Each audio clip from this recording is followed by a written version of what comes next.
Everyone, it's Sharonda from Taika Waititi, and today I'm going to be reviewing Thor Love and Thunder, which will hit theaters on July 8th. This film is directed by Taika Waititi and it stars Chris Hemsworth, Natalie Portman, Tessa Thompson, and Taika Waititi as Thor enlists the help of Valkyrie Crowe and his ex-girlfriend Jane Foster as they have to fight Gore the God Butcher, who intends to make the gods extinct. So for those of you who are new to my channel, welcome, hello, so glad you came, I hope you stay. I'll tell you what I liked about the film, what I didn't like about the film, and should you pay or wait to see Thor Love in theaters on July 8th. So going into what did I enjoy about this film, and I just love the joy that Taika Waititi wants to give us. I think that he does such a great job of balancing, the comedy, making something very lighthearted. And I think you will hear a lot of people after walking out of Love and Thunder be like, it was fun, it was a fun ride. And then you might get a little bit like, it was cute, and I'm gonna explain it a little bit later with some of my issues with the film.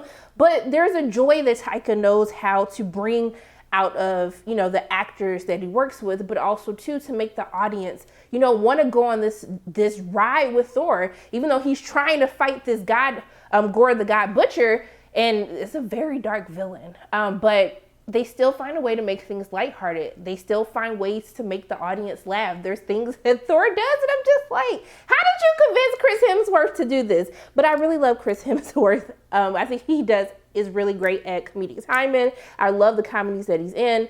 But I had a lot of fun watching Thor and watching all of them embark on this journey.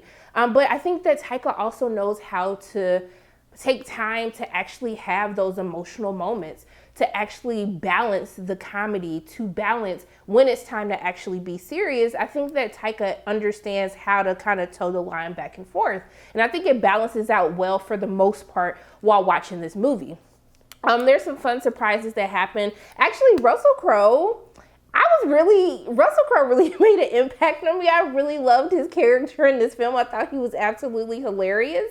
But I think also too, I love this theme throughout the film on, what do you do when the things that you believe in or the people that you believe in fail you? Or what do you do when the world fails you?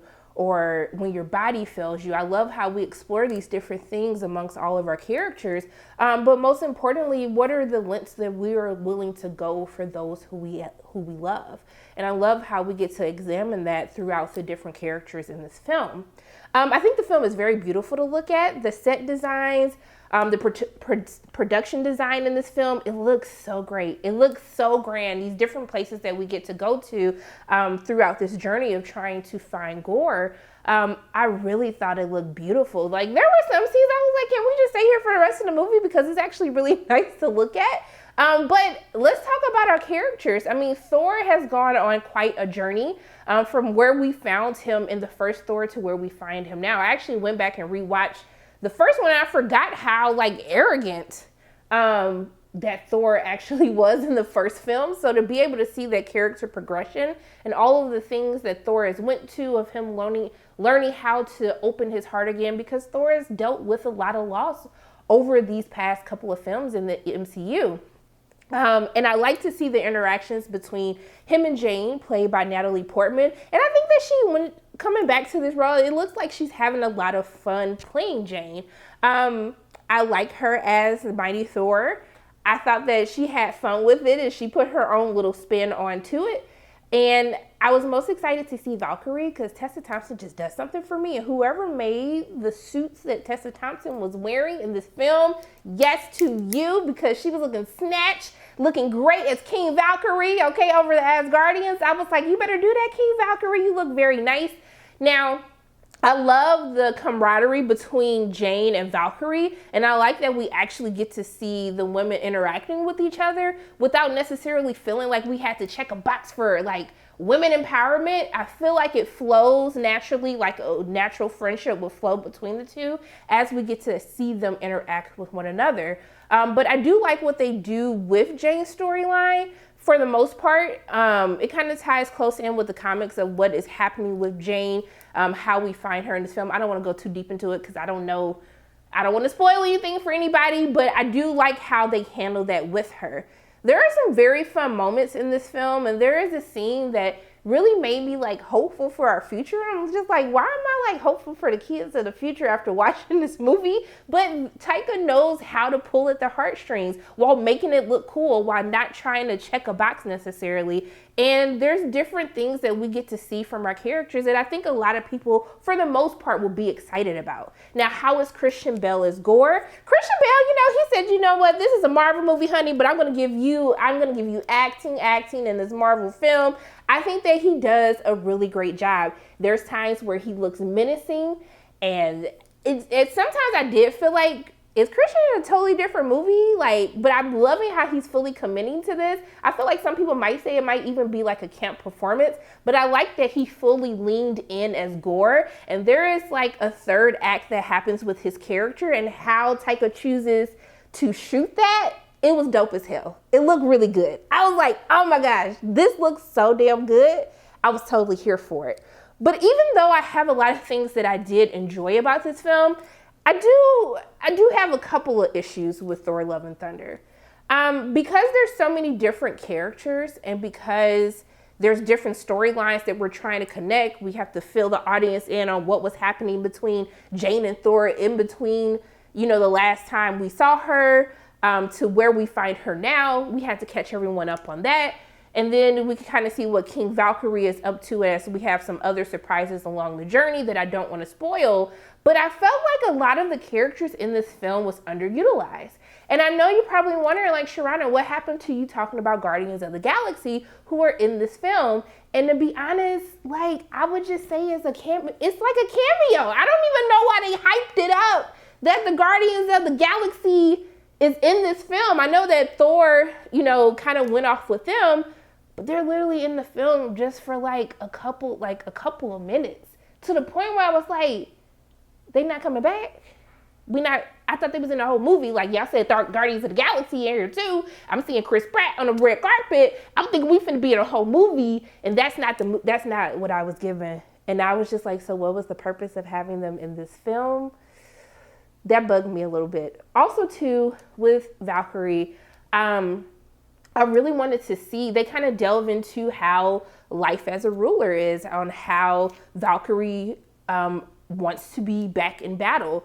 And to have such a caliber of talent as Tessa Thompson in a character that we fell in love with in Ragnarok, to barely use her or give her any type of character development or a character arc in this film, it was just like, why? Just to have her to have some fun moments with women power moments with Jane. I just felt like she's better than you using her like that.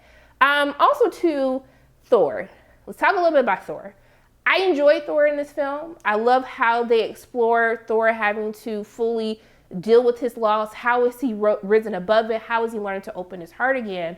I felt like Thor took a couple of steps back from a character development standpoint, from where we saw him when we found him in Endgame to where we find him now in Love and Thunder. This is more like Thor from Ragnarok, which is fine, but not really, because he had such a great arc in Endgame and we just did nothing with it. And I don't know if it's because people got so caught up on the whole fat Thor thing, or they just kind of didn't want to touch that. They kind of touch upon it in this film, but I just feel like they took a couple of steps back. And I know going from the Russo brothers back to Taika Waititi, that's like two totally different types of, directors.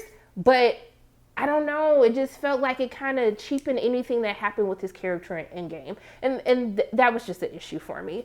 But yeah, overall for me, I had fun watching this movie. But what I will say is it felt like that Thor: Love and Thunder is a bunch of mini movies and moments that are pieced together that takes you on a fun ride. You have fun watching it. The movie looks great. The performances are good.